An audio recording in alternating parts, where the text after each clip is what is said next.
Yeah, I did change, and I'm really glad I changed. This one's wife, the Ghoul of Uvalde, the connection. Hello, I'm H.G. Tudor. As I explained in detail in the video The Ghoul of Uvalde, this one's wife has returned to Uvalde for the purposes of making herself look good. Despite the inability of certain people to understand this, the fact is, because she is a narcissist, her narcissism drives her to undertake certain actions, both good and bad, in pursuit of the prime aims. When it comes to an involvement with another human being, the prime aims are all that matter. That individual must be controlled, in some shape or form, through the three assertions of control.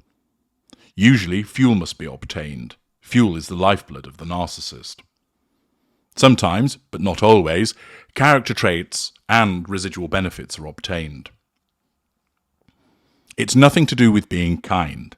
It's nothing to do with being compassionate. It's nothing to do with being a good person. It's all to do with the prime aims. This, of course, means that a narcissist can do things which are good, but the motive behind it isn't altruistic, isn't driven by being good. It's the narcissism causing the narcissist to do something good in order to get to the prime aims. So an example of that is my work. I educate millions of people about narcissism, giving you the exact detail as to why my kind behave as we do. This enables people fantastic understanding. They're able to shatter the myths about narcissists and apply actual, practical information to achieve freedom. The testimonials about my work demonstrate all of that. But I don't do that because I'm an intrinsically decent person. I don't do that because I'm kind. I do it because it serves my purposes. It allows me to control people. I draw fuel by way of their gratitude and their appreciation, and in some instances, their hatred of me. I don't need that fuel. I gain enough in my private life, but I'm not going to turn it down. It enables me to acquire character traits where I learn more interesting things about individuals which I can then utilize in that work. And most of all, it provides me with the residual benefit of the creation of a legacy which will enable me to nullify the threat posed by my eventual death. Thus, the sharing of this information by me, the hard work that I put in the creation of blog entries, the moderation of comments, the creation of videos, the undertaking of consultations, etc., isn't done because I want to help people because I'm kind or that I'm compassionate. It's done because it satisfies the prime aims. And that's the same for any narcissist, which also includes this one's wife. Many people who don't understand what she is think that she's kind, think that she's being compassionate. She isn't. Yes, there is the outward creation of that appearance because that's part of the facade management and her cognitive empathy.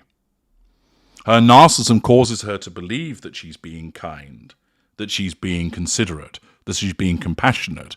So that motivates her then to take steps which cause her to be able to assert control, draw fuel, manage the facade, which is a residual benefit. As I pointed out in the separate video, if she genuinely cared, she would go about this work and not have it reported on. Other people might make mention of it, but she wouldn't. But she has to ensure that it's photographed and filmed, that the media know about it, because she's not doing it to please the people that are there. She's doing it for herself. And of course, at the moment, it's all about attempting to rehabilitate her image, to make her seem like she's acceptable. Because, probably pursuant to advice, she's been told that she's failed in the United States and she needs to start doing something quick to try and make herself likable so that she can somehow inveigle her way back into the royal family. Thus, we get the PR activity in Uvalde. She turned up there 2 days after the original tragic massacre, and it was clear that that was again only done as a PR stunt. Here, it's another PR stunt. She hasn't just selected a family and gone there. She knows that this particular family are pro-Sussex. The reason being is that the nephew of the lady who tragically died is very much pro-Sussex. He goes by the name of John MTZ on X, and he has been described by others as a full-on paid sugar. I'm not sure whether he has received any payment. I've not seen any evidence of that, but it's quite clear that he's very much a Sussex supporter. He has posted regularly about how this one's wife has contacted the family, that he regards this one's wife as a wonderful person, and indeed in the past he has also praised the Sussex Squad, which is interesting because, of course, the Sussex Squad has regularly been involved in hateful behaviour towards other members of the royal family, and therefore would that be taken as him endorsing that by saying that he loves the Sussex Squad? It's clear that this was just a complete setup, that this one's wife has utilised somebody that is known to be pro-Sussex and then turned up, hijacking the birthday and ensuring that there is positive PR thereafter.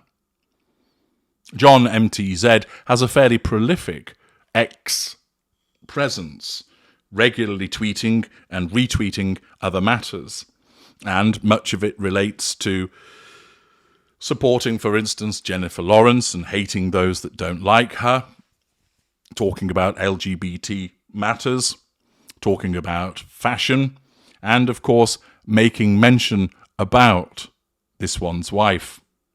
He's also milked the event. It's evident that he's there as a pro-Sussex supporter, that this one's wife's PR knows that they can safely go there and that it would then get out there because he would be guaranteed, in effect, to broadcast this attendance. And that he has several thousand followers on X, and once that was seen, that would then multiply and it would come to the attention of the media. Thus, this one's wife's activity wasn't done out of altruism, wasn't done out of compassion.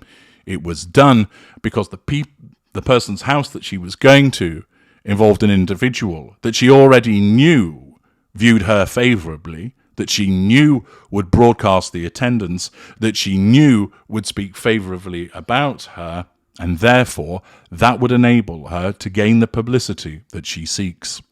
Subconsciously, of course, this enables her then to assert control over many people who read the article, watch the videos, to draw fuel by way of their responses, and to manage that all-important facade. But this isn't a random act of kindness.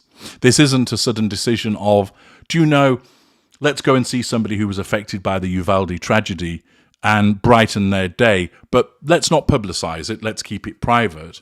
No, it was a cynical, orchestrated attempt, once again, to rehabilitate her image pursuant to the prime aims, involving someone that they knew was already on side with the cause of the Sussexes, a clear supporter, a fervent supporter of hers, and once again, it's demonstrated that no matter what she does, no matter how hard she tries to convince the world that she's a wonderful person, we can see her narcissism shining through each and every time. I'm H.D. Tudor. Thank you for listening.